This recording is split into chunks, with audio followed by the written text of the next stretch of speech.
ಹತ್ತಿ ಬೆಳೆಯುವಂತ ರೈತ ಬಾಂಧವರೇ, ದಯವಿಟ್ಟು ಈ ವಿಡಿಯೋನ ಪೂರ್ತಿಯಾಗಿ ನೋಡಿ. ನಿಮಗೆ ಗೊತ್ತಾಗುತ್ತೆ ಹತ್ತಿ ಬೆಳೆ ಬಗ್ಗೆ. ಹೊಸ ಪದ್ಧತಿಯಲ್ಲಿ ಹತ್ತಿ ನಾಟಿ ಮಾಡಿ ಸಕ್ಸಸ್ ಅನ್ನ ಕಂಡ ರೈತನ ನಾನು ನಿಮ್ಮ ಮುಂದೆ ತಂದಿದ್ದೇನೆ. ದಯವಿಟ್ಟು ಪೂರ್ತಿ ವಿಡಿಯೋ ನೋಡಿ, ನಿಮಗೆ ಗೊತ್ತಾಗುತ್ತೆ. ಹೌದು, ನಾನು ಕಳೆದ 2-3 ವಿಡಿಯೋಗಳನ್ನು ಬಿಟ್ಟಿದ್ದೀನಿ ಸುಮಾರು 1 ತಿಂಗಳ ಹಿಂದ್ಗಡೆ. ಅದು ನಮ್ಮ ರಾಯಚೂರು ಜಿಲ್ಲೆಯ ಅಗ್ರಿಕಲ್ಚರ್ ಯೂನಿವರ್ಸಿಟಿಯ ವಿಜ್ಞಾನಿಗಳು ನಿಮಗೊಂದು ಸುವರ್ಣ ಅವಕಾಶ ಇದೆ, ಇದನ್ನು ಈ ಪದ್ಧತಿಯಲ್ಲಿ ಮಾಡಿ ಅಂತ ಹೇಳಿದರು. ಅದು ಅಧಿಕ ಸಾಂದ್ರತೆ ಪದ್ಧತಿಯಲ್ಲಿ ಹತ್ತಿ ನಾಟಿ ಮಾಡಿ ಅಧಿಕ ಇಳುವರಿನ ಪಡೀರಿ ಅಂತ ಅವ್ರೇನು ಸಜೆಸ್ಟ್ ಮಾಡಿದರು. ಅದ್ರ ಬಗ್ಗೆ ವಿಡಿಯೋ ಮಾಡಿದ್ದೆ ನಾನು. ಅದ್ರ ಬಗ್ಗೆ ನೀವು ಕೂಡ ನೋಡಿದ್ರಿ. ಈಗೇನಪ್ಪ ಅಂತಂದರೆ ಅದೇ ಪದ್ಧತಿಯಲ್ಲಿ ನಾಟಿ ಮಾಡಿ ಸಕ್ಸಸ್ ಅನ್ನ ಕಂಡ ರೈತನ ನಾನು ನಿಮ್ಮ ಮುಂದೆ ತಂದಿದ್ದೀನಿ. ಈ ಬೆಳೆ ಅಲ್ಲ, ಕಳೆದ 3-4 ವರ್ಷಗಳಿಂದ ಈ ಪದ್ಧತಿನ ಅವರು ಮಾಡ್ತಾ ಇದ್ದಾರೆ. ಅದರಲ್ಲಿ ಸಕ್ಸಸ್ ಕೂಡ ಕಂಡಿದ್ದಾರೆ ಅಂತ ಹೇಳ್ಬೋದು. ಎಸ್ ವೀಕ್ಷಕರೇ, ನಾನು ನಿಮ್ಮ ಪ್ರೀತಿಯ ನನ್ನ ಆದಿ ಅಗ್ರಿಟೆಕ್ ಯೂಟ್ಯೂಬ್ ಚಾನಲ್ಗೆ ನಿಮ್ಮೆಲ್ಲರಿಗೂ ಸ್ವಾಗತ ಕೋರ್ತಾ ಇದ್ದೀನಿ. ಬನ್ನಿ ವೀಕ್ಷಕರೇ, ನಮ್ಮ ರಾಯಚೂರು ಜಿಲ್ಲೆಯ ಮಾನ್ವಿ ತಾಲೂಕಿನ ಕುರುಡಿ ಕ್ರಾಸ್ ಎನ್ನುವ ಒಂದು ಗ್ರಾಮದಲ್ಲಿ ನಾನಿದ್ದೇನೆ. ಆ ಗ್ರಾಮದ ರೈತರು ವೆಂಕಟೇಶ್ವರ ರಾವ್ ಅನ್ನೋ ಒಂದು ರೈತರನ್ನ ನಾನು ನಿಮ್ಮ ಮುಂದೆ ತಂದಿದ್ದೇನೆ. ಇವರು ಕಳೆದ 4-5 ವರ್ಷಗಳಿಂದ ಈ ಅಧಿಕ ಸಾಂದ್ರತೆ ಪದ್ಧತಿನ ಮಾಡಿ ಸಕ್ಸಸ್ ಅನ್ನ ಕಂಡಿದ್ದಾರೆ ಅಂತ ಹೇಳ್ಬೋದು. ಅದು ಅವ್ರ ಬಾಯಿಂದನೇ ಹೇಳಿದ್ದಾರೆ. ಬನ್ನಿ, ಒಂದೇ ಜಮೀನಿನಲ್ಲಿ 3 ಪದ್ಧತಿಯನ್ನ ಇವರು ಮಾಡಿದ್ದಾರೆ. ಅದು ಒಂದು ಅನುಭವನ ನಿಮ್ಮ ಮುಂದೆ ತರಲು ನಾನೊಂದು ಸಣ್ಣ ಪ್ರಯತ್ನ ಮಾಡಿದ್ದೇನೆ. ದಯವಿಟ್ಟು ಈ ವಿಡಿಯೋ ಏನಾದರೂ ಇಷ್ಟವಾದರೆ ದಯವಿಟ್ಟು ಕಮೆಂಟ್ಸ್ ಮಾಡಿ, ನಿಮ್ಮ ಅನಿಸಿಕೆಗಳನ್ನು ತಿಳಿಸಿ ಮತ್ತು ಲೈಕ್ ಮಾಡೋದನ್ನು ಮರಿಬೇಡಿ. ಅದಕ್ಕಿಂತ ಇಂಪಾರ್ಟೆಂಟ್ ಏನಂತಂದರೆ, ಹೊಸದಾಗಿ ನನ್ನ ವಿಡಿಯೋ ನೋಡ್ತಾ ಇದ್ದರೆ ದಯವಿಟ್ಟು ಸಬ್ಸ್ಕ್ರೈಬ್ ಮಾಡ್ಕೊಳ್ಳಿ. ಇದೇ ಥರ ರೈತರಿಗೆ ಸಂಬಂಧಪಟ್ಟಂಥ ವಿಡಿಯೋಗಳನ್ನ ನಿಮ್ಮ ಮುಂದೆ ತರಲು ನಾನು ಪ್ರಯತ್ನ ಮಾಡ್ತೀನಿ. ದಯವಿಟ್ಟು ಪೂರ್ತಿ ವಿಡಿಯೋ ನೋಡಿ. ಬನ್ನಿ, ವಿಡಿಯೋ ಮುಂದುವರ್ಸೋಣಂತ. ಈ HDPS ಪದ್ಧತಿಗೆ ಏನಂದ್ರ ಪ್ರಕೃತಿ ನಮ್ಗ ಮಳೆಗಾಲ ಕಡಿಮೆ ಇದ್ರೂ ಇದನ್ನು ನಮ್ಗೆ ಇಳುವರಿ ಜಾಸ್ತಿ ಕೊಡಕ್ಕಂತದ. ನನಗೆ ಒಂದು ಪ್ರತ್ಯಕ್ಷವಾಗಿ ಒಂದು 3 ವರ್ಷ ಬ್ಯಾಕ್ ಮಳೆ ಬಹಳ ಕಡಿಮೆ ಇತ್ತು. ಬಟ್ ಬೇರೆಯವ್ರೆಲ್ಲ 7-8 ಕ್ವಿಂಟಲ್ ಬಂದ್ರೆ ನಂದು 13 ಕ್ವಿಂಟಲ್ ಬಂತು. ಸೂಪರ್ ಅಲ್ಲ ಈ ಅಧಿಕ ಸಾಂದ್ರತೆ ಪದ್ಧತಿಯಲ್ಲೇ ನೋಡ್ರಿ. ನೋಡ್ಲಿಕ್ಕೆ ಅಷ್ಟು ಬೆಳೆ ಕಾಣ್ತಿದ್ರೆ ನಮ್ಗ ಎಕ್ಸಾಕ್ಟ್ 13 ಕ್ವಿಂಟಲ್ ಬಂತು. ಸೂಪರ್ ಅಲ್ಲ ರೆಡ್ಡಿ. ಇದು ಈ ವೆರೈಟಿ ಎಲ್ಲೆಲ್ಲಿ ಸೂಕ್ತ ಅಂದ್ರ ಭೂಮಿ ಫಲವತ್ತತೆ ಕಡಿಮೆ ಇದ್ದಲ್ಲಿ ಬಹಳ ಸೂಕ್ತ. ಆಮೇಲೆ ಕೆಲವೊಂದು ಭೂಮಿಗಳು ಗಿಡ ಬೆಳವಣಿಗೆ ಜಾಸ್ತಿ ಆಗಂಗಿಲ್ಲ. ಅಂತ ಭೂಮಿಗೆ ನಾವು HDPS ಪದ್ಧತಿನಲ್ಲಿ ಮಾಡಿದ್ರೆ ಗಿಡಗಳು ಜಾಸ್ತಿ ಇರ್ತಾವು. ಅವ್ರಿಗೆ 5-6 ಕ್ವಿಂಟಲ್ ಬರಲ್ಲ, ಅವ್ರಿಗೆ 14-15 ಕ್ವಿಂಟಲ್ ಬರೋ ಚಾನ್ಸಸ್ ಇರ್ತದೆ. ಓಕೆ, ನಮಸ್ಕಾರ ರೆಡ್ಡಿ ಸರ್. ನಮಸ್ಕಾರ. ತಮ್ಮ ಹೆಸರು, ತಮ್ಮ ಪರಿಚಯ? ನಮ್ಮ ಹೆಸರು ವೆಂಕಟೇಶ್ವರ ರೆಡ್ಡಿ. ನಾನು ಕುರುಡಿ ಕ್ರಾಸ್ ನಲ್ಲಿ ಇರ್ತೀನಿ, ಮಾನ್ವಿ ತಾಲೂಕು, ರಾಯಚೂರು ಡಿಸ್ಟಿಕ್. ಓಕೆ, ಇವಾಗ ನೀವು ಇಲ್ಲಿ ಅಧಿಕ ಸಾಂದ್ರತೆ ಪದ್ಧತಿನ ನೀವು ಮಾಡ್ತಾ ಇದ್ದೀರಿ. ಓಕೆ, ಈ ಬೆಳೆ ಬಗ್ಗೆ ನಮ್ಮ ರೈತರಿಗೆ ಕಂಪ್ಲೀಟ್ ಮಾಹಿತಿನ ಕೊಡ್ತೀರಾ? ಹೆಂಗೆ, ಯಾವ ತರ, ಏನಂತ? 100% ಕೊಡಕ್ಕೆ ಇಷ್ಟಪಡ್ತೇನೆ. ರೈಟ್ ಸರ್, ಹೇಳಿ ಸರ್. ಈಗ ಇದು HDPS ಪದ್ಧತಿ ಅಂದ್ರ ಈ ಜಮೀನಲ್ಲಿ ನಮಗ 1 ಎಕರೆಗೆ 29,000 30,000 ಗಿಡ ಕೊಡ್ತಾವ. ಸ್ಪೇಸಿಂಗ್ 3 ಫೀಟ್ ಗಿಡ ಅಂತರ, ಅರ್ಧ ಫೀಟ್ ನಲ್ಲಿ ನಾವು ಬಿತ್ತನೆ ಮಾಡಿದರ ಇದನ್ನು ನಮಗ 30,000 ಗಿಡ ತನ ನಮಗ ಕೊಡ್ತಾವ. ಇದರ್ಲಿಂದ ಏನಂದ್ರ ಈ HDPS ಪದ್ಧತಿನಲ್ಲಿ ಏನಂದ್ರ ಈಗ ಎಲ್ಲಾ ಕಂಪನಿಗಳನ್ನು ಬೆಳೆಯಕ್ಕೆ ಇಷ್ಟಪಡ್ತಾ ಇದಾವ. ಇದರ ಈ ಗಿಡ ಲಕ್ಷಣಗಳು ಹೇಗಿರ್ತಾವ ಅಂದ್ರ ಮೊನೋಪಡಿ ಅಂತೀವಿ. ಅಂದ್ರ ಗಿಡಗಳು ಮೇನ್ ಬ್ರಾಂಚಸ್ ಬರ್ತಾವ. ಈ ವೆರೈಟಿನಲ್ಲಿ ಅವು ಬರಲ್ಲ. ಬಟ್ ಇದು ಈಗ ಬೇರೆ ದೇಶದಲ್ಲಿ ಆಲ್ರೆಡಿ ಒಂದು 7-8 ವರ್ಷದಿಂದ ಬೆಳೆಸ್ತಾ ಇದ್ದಾರೆ. ನಮ್ಮ ದೇಶದಲ್ಲಿ ಈಗ ಸೆಂಟ್ರಲ್ ಗೌರ್ಮೆಂಟ್ ಈ ಪದ್ಧತಿಯನ್ನು ಇದು ಮಾಡಿ ನಮ್ಮ ಹತ್ತಿಯನ್ನು ಪ್ರೊಡಕ್ಟಿವಿಟಿ ಜಾಸ್ತಿ ಮಾಡಬೇಕನ್ನೋದು ಉದ್ದೇಶದಿಂದ ಈ ವರ್ಷ ಎಲ್ಲ ರೈತರಿಗೆ ಸೇರಿಸಿ ಇದನ್ನು ಮುಂದೆ ಬೆಳೆಸಕ ಅನುಕೂಲ ಮಾಡಬೇಕನ್ನೋದು ಒಂದು ಇದು ಪದ್ಧತಿಯಲ್ಲಿ ನಡೀತಾ ಇದೆ. ಓಕೆ, ಇದನ್ನ ನಿಮ್ಗೆ ಯಾರು ಸಜೆಸ್ಟ್ ಮಾಡಿದ್ರು ಸರ್ ನಿಮ್ಗೆ ಈ ತರ ಮಾಡ್ಬೇಕು ಅಂತ?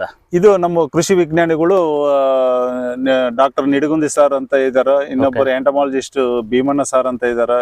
ಅವರೆಲ್ಲ ಮೊದಲಿಂದ 3 ವರ್ಷ, ಇದು 4ನೇ ವರ್ಷ ಬೆಳೆಸ್ತಾ ಇದ್ದಾರೆ. 4ನೇ ವರ್ಷನ ಇದು? ಎಸ್. ಓಕೆ, ಕಳೆದ ವರ್ಷ ಎಲ್ಲ ಹೆಂಗ್ ಬಂತು ಸರ್ ಇಳುವರಿ ನಿಮ್ಗೆ? ನಮ್ಗೆ ಹೋದ ವರ್ಷ ಮಳೆ ಜಾಸ್ತಿ ಆಗಿದ್ದ ಪ್ರಭಾವದಿಂದ ನಮ್ಗೆ 14-14.5 ಕ್ವಿಂಟಲ್ ಬಂತು ನನಗೆ 1 ಎಕರೆಗೆ. ಓಕೆ, ಇದೇ ಅಧಿಕ ಸಾಂದ್ರತೆ ಪದ್ಧತಿಲೇ ಮಾಡಿದ್ರಿ? ಎಸ್, ಮಾಡಿದ್ದೇನೆ. ಓಕೆ, ಎಲ್ಲ ಈ HDPS ಪದ್ಧತಿ ಅನ್ನೋದು ಒಂದು ಮೆಕನೈಸ್ಡ್ ಪದ್ಧತಿಗೆ ತರಬೇಕು ಅನ್ನೋದು ಒಂದು ದೃಷ್ಟಿಲಿಂದ ಇದನ್ನು ಸಿಡ್ರಿಲಿಂದಾನೆ ಬಿತ್ತನೆ ಮಾಡೋದು. ಒಂದು ಎಕರೆಗೆ ಒಂದು 5 ಪ್ಯಾಕೆಟ್ ಹೋಗಂತ ಪದ್ಧತಿ. 1 ಎಕರೆಗೆ 5 ಪ್ಯಾಕೆಟ್. ನಾರ್ಮಲ್ ಆಗಿ ನಾವು ಪದ್ಧತಿ ಮಾಡ್ಬೇಕಂದ್ರೆ 2 ಪ್ಯಾಕೆಟ್ ಹೋಗುತ್ತೆ. 2 ಪ್ಯಾಕೆಟ್ ಸಾಕಾಗುತ್ತೆ. ಈಗ ಇದಕ್ಕೆ 5 ಪ್ಯಾಕೆಟ್ ಬೇಕು. ಎಕರೆಗೆ ಎಷ್ಟು ಗಿಡಗಳು ಕೂಡುತ್ತೆ ರೆಡ್ಡಿ? ಇದು 29,000 ಲಿಂದ 30,000 30,000 ಸಸಿಗಳು ಸಸಿಗಳು ಕೊಡ್ತಾವೆ. ಓಕೆ. ಈ ಸ್ಪೇಸಿಂಗ್ ಮಾಡೋದ್ರಿಂದ ನಿಮ್ಗೆ ಮುಂದೆ ಅಂದ್ರೆ ಇವಾಗ ಚಿಕ್ಕ ಗಿಡಗಳಿದಾವ, ಓಕೆ, ಮುಂದಿನ ದಿನಮಾನಗಳಲ್ಲಿ ದೊಡ್ಡದಾದವಾಗ ಅಂದ್ರೆ ಏನಾದ್ರು ಕಸ ಕಡ್ಡಿ ಕ್ಲೀನ್ ಮಾಡ್ಬೇಕಾದ್ರೆ, ಗೊಬ್ಬರ ಕೊಡ್ಬೇಕಾದ್ರೆ, ಆಮೇಲೆ ಏನಾದ್ರು ಸ್ಪ್ರೇ ಮಾಡ್ಬೇಕಾದ್ರೆ ಏನಾದ್ರು ತೊಂದರೆ ಆಗುತ್ತಾ? ತೊಂದರೆ ಏನಾಗಲ್ಲ. ಫರ್ಟಿಲೈಸರ್ ನಾವೇನು ಆ ಪದ್ಧತಿಗೆ ಏನ್ ಮಾಡ್ತೀವೋ ಅದನ್ನೇ ಅಷ್ಟೇ ಫರ್ಟಿಲೈಸರ್ ಸಾಕಾಗತ್ತ. ಕಳೆ ಹೋಗಿ ಏನು ತೊಂದರೆ ಬರಲ್ಲ. ನೀವು ಇದಕ್ಕೆ ಮಾಡಬೇಕನ್ನೋದು ಒಂದು ಪದ್ಧತಿ ಏನಂದ್ರ ಹೆವಿ ಗ್ರೋತ್ ಪ್ರಮೋಟರ್ಸ್ ಸ್ಪ್ರೇ ಮಾಡಬಾರ್ದು ಒಂದು. ಎರಡನೇದು ಏನಂದ್ರ ಜಾಸ್ತಿ ಬೆಳ್ಸಕ ಬಿಡಬಾರ್ದು. ಅಂದ್ರ ನಮ್ಗೆ ಬೆಳೆಸಬಾರ್ದು, ಬೆಳೆಸಬಾರ್ದು. 3 ಫೀಟ್ ಇದ್ರೆ ಸಾಕಾಗತ್ತ.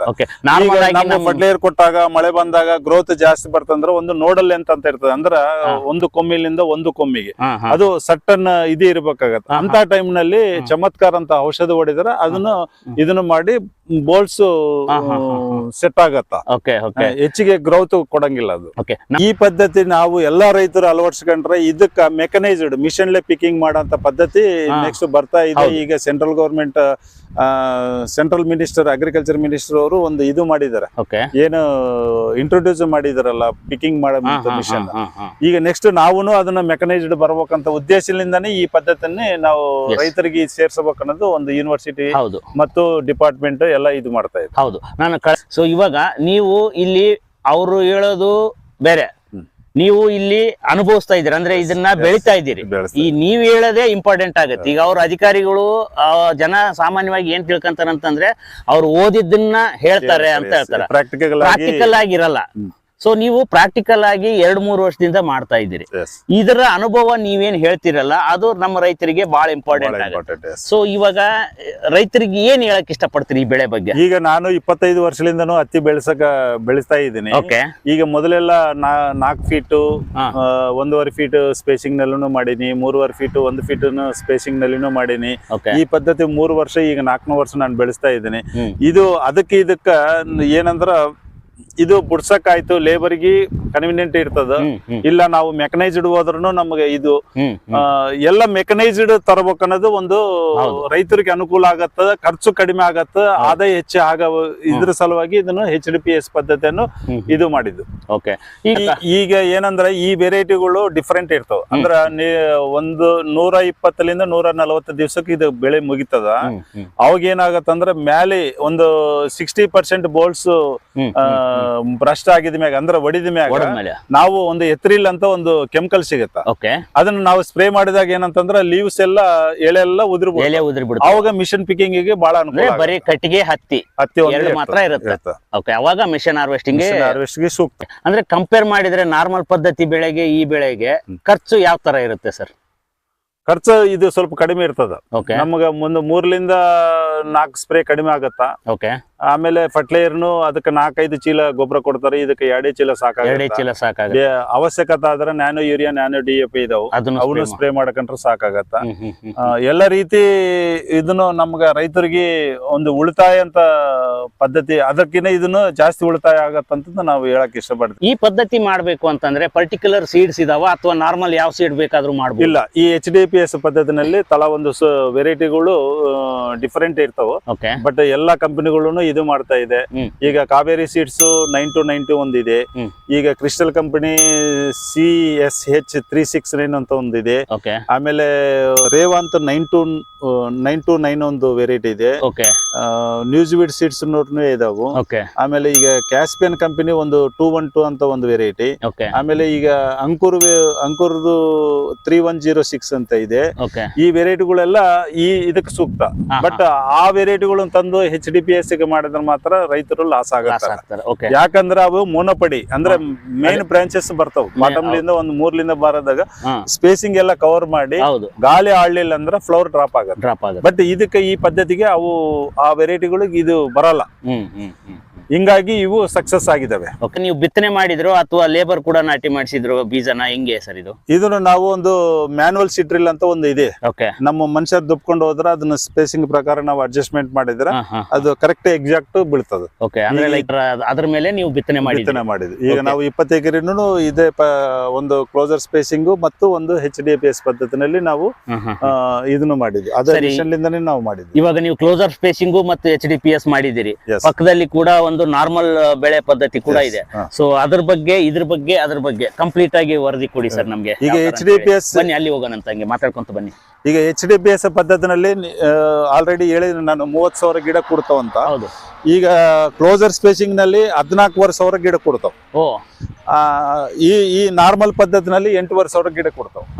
ಇದು ಗಿಡ ನಾವು ಜಾಸ್ತಿ ಮಾಡೋದ್ರಿಂದ ನಮಗ ಒಂದು ಗಿಡಕ್ಕೆ ಬಂದು 15 ಕಾಯಿ ಸೆಟ್ ಆದ್ರೂ ಒಂದು ಕಾಯಿ 5 ಗ್ರಾಮ್ ಹಿಡಿದ್ರು ನಮ್ಗೆ 25 ಕ್ವಿಂಟಲ್ ಲೆಕ್ಕ ಬರ್ತದೆ ಕ್ಯಾಲ್ಕುಲೇಷನ್. ಬಟ್ ಬೇಡ ನಮ್ಗೆ 15-16 ಕ್ವಿಂಟಲ್ ಬಂದ್ರು ವಿ ಆರ್ ದ ರೈತರು ಸ್ಯಾಟಿಸ್ಫ್ಯಾಕ್ಷನ್ ಇರುತ್ತೆ. ಸೊ ಇವಾಗ ಅಲ್ಲಿ ಹಿಂದ್ಗಡೆ ಇರೋಂತ ನಾರ್ಮಲ್ ಪದ್ಧತಿ ಬಂದ್ಬಿಟ್ಟು 8,000 ರಿಂದ 8,500 ಗಿಡಗಳು ಕೂತಿದೆ. ಈ HDPS ಪದ್ಧತಿಯಲ್ಲಿ ಸುಮಾರು 30,000 ಗಿಡಗಳು ಕೂತಿದೆ. ಈ ಪದ್ಧತಿಯಲ್ಲಿ ಎಷ್ಟು ಕೂತಿದೆ ಸರ್ ಗಿಡಗಳು? ಇದು 14,500 ಗಿಡ. 14,500 ಗಿಡ.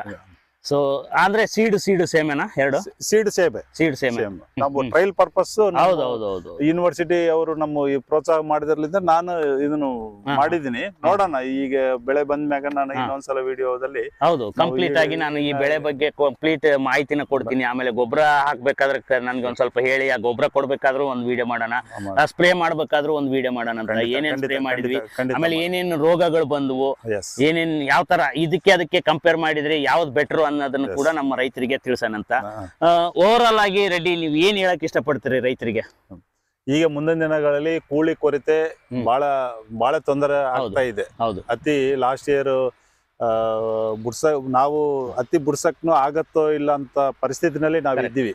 ಬಟ್ ಏನಂದ್ರೆ ಮುಂದಿನ ದಿನಗಳಲ್ಲಿ ಮೆಕನೈಸ್ಡ್ ಬರ್ಬೇಕು. ಈಗ ಆಲ್ರೆಡಿ ಎಲ್ಲಾ ವೆರೈಟಿಗಳಿಗೂ ಮಿಷನ್ ಹಾರ್ವೆಸ್ಟಿಂಗ್ ಬಂದ್ಬಿಟ್ಟು ಈಗ ಏನಂದ್ರೆ ನಮಗೆ ಈ ಹತ್ತಿಗೊಂದನು ಒಂದು ಮಿಷನ್ ಮಾಡ್ಬೇಕಂದ್ರೆ ಈ ಪದ್ಧತಿಗಳು ಅಳವಡಿಸ್ಕೋಬೇಕು. ಈಗ ನಮ್ಗೆ ಲೇಬರ್ಗೆ ನಿಯರ್ಲಿ 25% ನಾವು ಬಂದಿದ್ದ ಆಧಾರದಲ್ಲಿ 25% ನಾವು ಲೇಬರ್ ಕೊಡ್ಬೇಕು. ಅದನ್ನ ನಾವು ಉಳಿತಾಯ ಮಾಡ್ಬೇಕಂತಂದ್ರೆ ನಾವು ಈ ಪದ್ಧತಿಯನ್ನೇ ಅಳವಡಿಸ್ಕೊಂಡು ಮಿಷನ್ರಲ್ಲೇ ಪಿಕ್ಕಿಂಗ್ ಮಾಡ್ಕೊಂಡ್ರೆ ನಮ್ಗೆ ಉಳಿತಾಯ ಜಾಸ್ತಿ ಆಗತ್ತಂತ ನಾನು ಹೇಳಕ್ ಇಷ್ಟಪಡ್ತೇನೆ. ಓಕೆ. ಈಗ ಗೊಬ್ಬರ ರೇಟುನು ಜಾಸ್ತಿ ಆಗಿದೆ. ಎಲ್ಲಿ ಗೊಬ್ಬರ ಕೂಡ ಆಮೇಲೆ ಸಿಗಲಾರ್ದಂತ ಪರಿಸ್ಥಿತಿ ಬಂದಿದೆ. ಸೊ ಈ ಬೆಳೆ ಮಾಡಿದವಾಗ ಆಮೇಲೆ ಖರ್ಚುನು ಕಡಿಮೆ ಆಗುತ್ತೆ. ಈಗ ನೀವ್ ಹೇಳಿದ್ರಿ 4 ಚೀಲ ಹಾಕೋದ್ರಲ್ಲಿ 2 ಚೀಲ ಸಾಕಾಗುತ್ತೆ. ಸೊ ಇಂತ ಒಂದು ಸಿಚುವೇಶನ್ ಅಲ್ಲಿ ಇದು ಕೂಡ ಬೆಟರ್ ಅಲ್ವಾ ಸರ್? 100% ಬೆಟರ್. ಯಾಕಂತಂದ್ರೆ ಗೊಬ್ಬರ ಇದು ಮಾಡಬಹುದು. ಆಮೇಲೆ ಈ ಪದ್ಧತಿನಲ್ಲಿ ಏನಂದ್ರ ಬೆಳೆ ಮುಗಿದ ಮ್ಯಾಗ ರಾ ಮೆಟೀರಿಯಲ್ ಅಂದ್ರೆ ವೇಸ್ಟ್ ಜಾಸ್ತಿ ಇರ್ತದೆ. ಅಂದ್ರ ಬೆಳೆ ಮುಗಿದ ಮ್ಯಾಗನು ನಾವು ಸಾಯಿಲ್ ನಲ್ಲಿ ಇದು ಮಾಡಿದರೆ ಕಾರ್ಬನ್ ಶಾತ ಜಾಸ್ತಿ ಆಗತ್ತೆ. ರೈಟ್. ಅದೇ ಇವಾಗ ಎಲ್ಲ ಹಿಡ್ಕೊಂಬ ಶಕ್ತಿನೂ ಜಾಸ್ತಿ ಬರ್ತದೆ. ಭೂಮಿಯಲ್ಲಿ ಮಲ್ಚರ್ಗಳು ಬಂದಿದೆ.